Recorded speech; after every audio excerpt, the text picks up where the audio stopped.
Visão geral da história da linguística. A ciência da língua passou por 3 fases, antes de reconhecer o seu verdadeiro e único objetivo. 1. Gramática. É um estudo inaugurado pelos gregos e continuado principalmente pelos franceses. Não é uma ciência, é uma disciplina baseada na lógica. Apenas formula regras para distinguir as formas corretas das incorretas. 2. Filologia. A escola filológica não chegou a constituir a verdadeira ciência da linguística e não se preocupou em determinar a natureza do seu objeto de estudo. Sem essa operação, uma ciência é incapaz de estabelecer um método para si própria.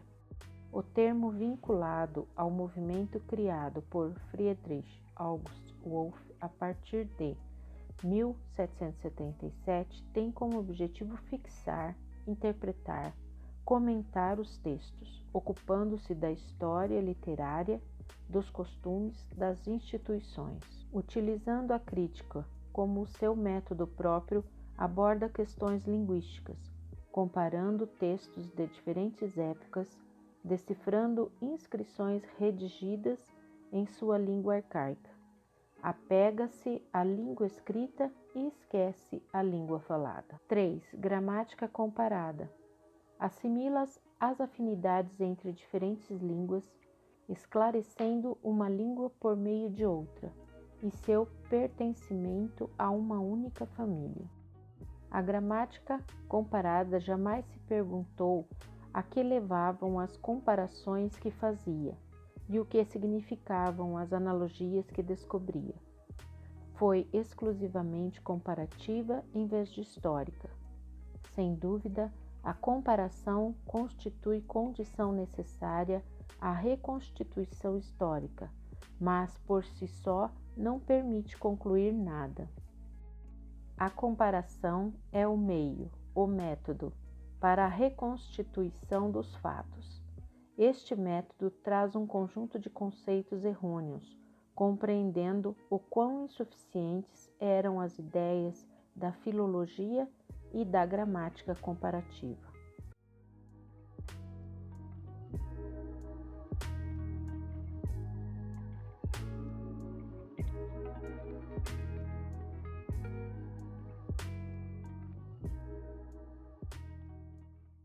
A linguística é constituída por todas as manifestações da linguagem humana, considerando não só a linguagem correta, mas todas as formas de expressão. Saussure leva em consideração os textos escritos, pois eles permitem o conhecimento de idiomas passados ou distantes. As tarefas da linguística são: 1. Fazer a descrição histórica das famílias de línguas e reconstituir a língua-mãe de cada família. 2. A visão estruturalista busca o que cada língua tem em comum, procura forças que estão em jogo de modo universal em todas as línguas e deduz as leis gerais que se referem a fenômenos da história. 3. Delimitar-se e definir-se por si própria. Tudo é psicológico na língua.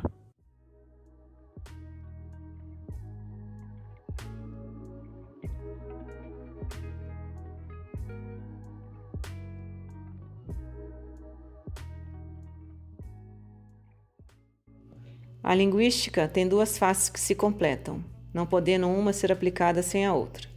As palavras só existem com a correspondência do som e da articulação vocal.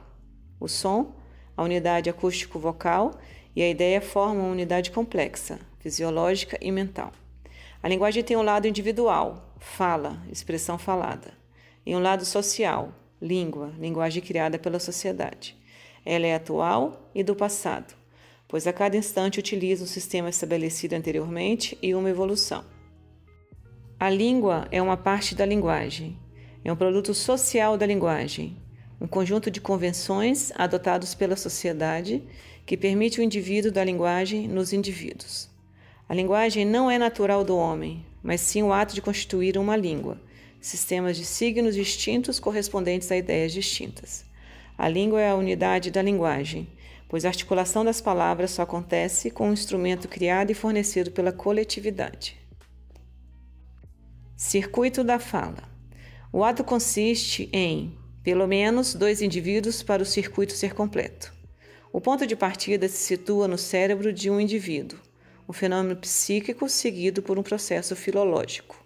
O cérebro transmite aos órgãos da fonação o impulso correlativo da imagem. Depois, as ondas sonoras se propagam da boca de A até o ouvido de B, processo físico. Em seguida, o circuito se prolonga em B numa ordem inversa, do ouvido ao cérebro. Transmissão fisiológica da imagem acústica. No cérebro, associação psíquica dessa imagem com o conceito correspondente. Se B, por sua vez, fala, esse novo ato seguirá do seu cérebro até o cérebro de A. Entre todos os indivíduos unidos pela linguagem, é estabelecido um meio termo. Todos reproduzem, não igual, mas de forma aproximada, os mesmos signos unidos aos mesmos conceitos. A reprodução, o som, sempre individual, é a fala, parole. Elementos essenciais do circuito da fala: físicos, ondas sonoras, fisiológicas, fonação e audição, e psíquicos, imagens verbais e conceitos. Língua é um sistema de signos que exprime ideias, delimitada nos fatos da linguagem e classificável nos acontecimentos humanos. Constitui uma instituição social, se diferenciando de outras, exemplo, políticas e jurídicas.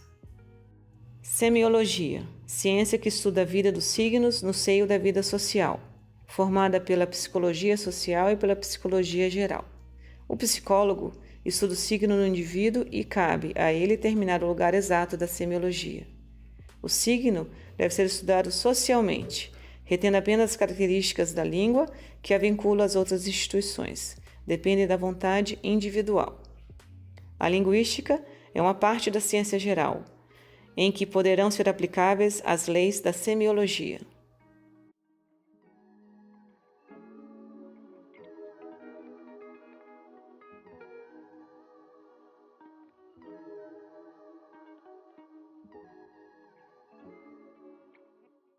Para certas pessoas, a linguística reduzida a seu princípio essencial é uma lista de termos que correspondem a outras tantas coisas.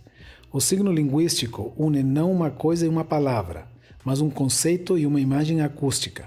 Esta não é o som material, puramente física, mas a impressão psíquica desse som. Signo linguístico é uma entidade psíquica de 2 faces representadas por 2 elementos, conceito e imagem acústica, que estão unidos em nosso cérebro por um vínculo de associações. Quando escutamos uma palavra, carro, por exemplo, reconhecemos os fonemas que formam a palavra, que são identificados com a lembrança que está em nossa memória. Essa lembrança constitui um som material que está armazenado em nosso cérebro, que é o significante do signo carro. Quando escutamos a palavra carro, pensamos em um automóvel genérico com 4 rodas, volante, etc. Esse conceito que nos vem à mente é o significado do signo carro e também está armazenado em nossa memória.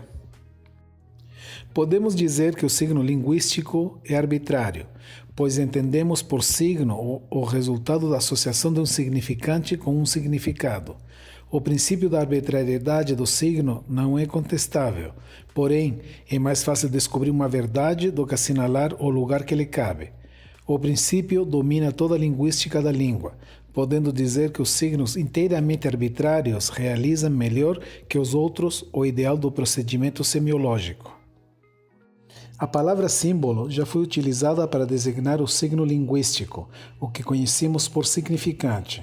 Porém, é inconveniente admiti-lo, pois o símbolo possui a característica de jamais ser arbitrário. Ele não está vazio. Existe um vínculo natural entre o significante e o significado. Por exemplo, o símbolo da justiça é uma balança e não poderia ser substituído por um objeto qualquer como um carro. A palavra arbitrário também requer uma observação, pois não deve ter a ideia que o significado depende da livre escolha de quem fala.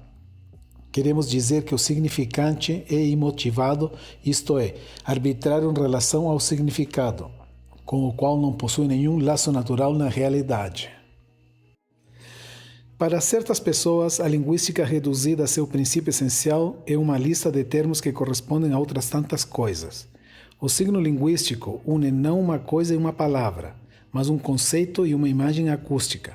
Esta não é o som material, puramente física, mas a impressão psíquica desse som. Signo linguístico é uma entidade psíquica de duas faces representadas por dois elementos, conceito e imagem acústica, que estão unidos em nosso cérebro por um vínculo de associações. Quando escutamos uma palavra, carro, por exemplo, reconhecemos os fonemas que formam a palavra, que são identificados com a lembrança que está em nossa memória.